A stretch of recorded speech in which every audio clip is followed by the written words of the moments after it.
Olá pessoal, bom, essa ocorrência aconteceu no dia 1º de julho de 2024, se eu não estou enganado, Estados Unidos contra o Uruguai, onde esse atleta do Uruguai bate a cabeça e cai ali.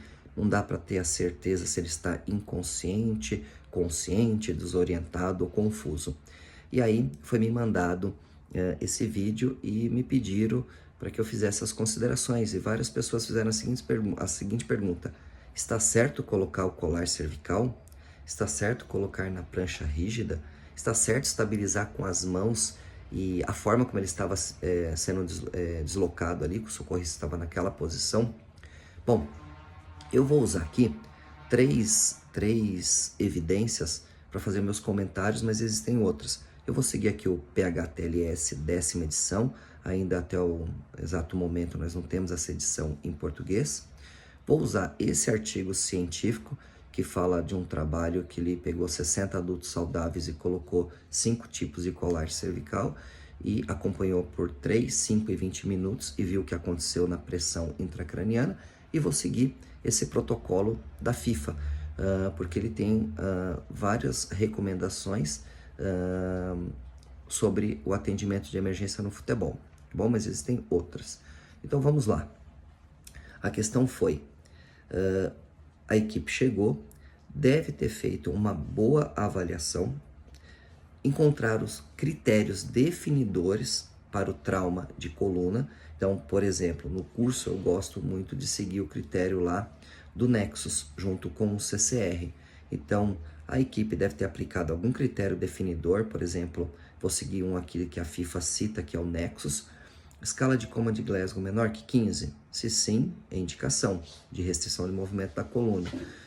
Dor na palpação do pescoço ou déficit neurológico focal, formigamento, parestesia, ou não consegue rodar a cabeça a 45 graus porque tem dor, circunstâncias que atrapalhem a avaliação, distratores, por exemplo, uma fratura, um sangramento, que o atleta tem tanta dor que está se distraindo e não consegue dar informação, ou pessoas em volta, que foi o caso ali, nós tínhamos atletas em volta, e intoxicação aguda. Então, qualquer um desse positivo é indicativo de restrição de movimento da coluna.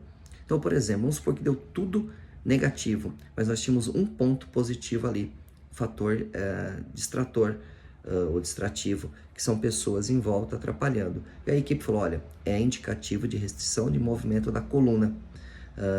A FIFA, nesse manual aqui, ó, que está aparecendo para vocês, ela reconhece e apresenta também esse termo de restrição de movimento da coluna. Importante para quem não conhece aí.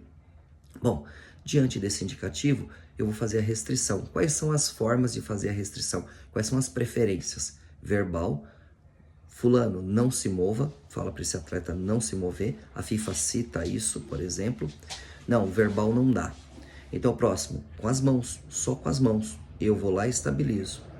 Ou colar cervical, ou head block. Então, existem várias formas, várias preferências. A equipe escolheu o colar cervical. E aí? Bom, esse artigo científico que está aparecendo aqui agora para vocês, ele pegou 60 adultos, aplicou 5 tipos de colar cervical e ele observou que no 3º minuto, no 5º minuto e no 20º minuto a pressão intracraniana foi aumentando.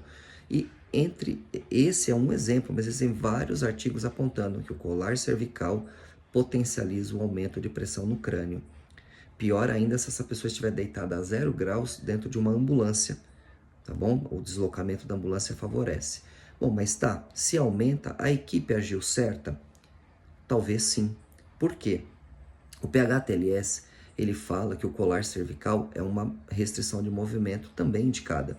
Se a equipe pegou o colar cervical, mediu corretamente, onde o colar cervical permitia a abertura da boca do atleta, para que ele pudesse falar, respirar e até se viesse a vomitar, sair a secreção, ok.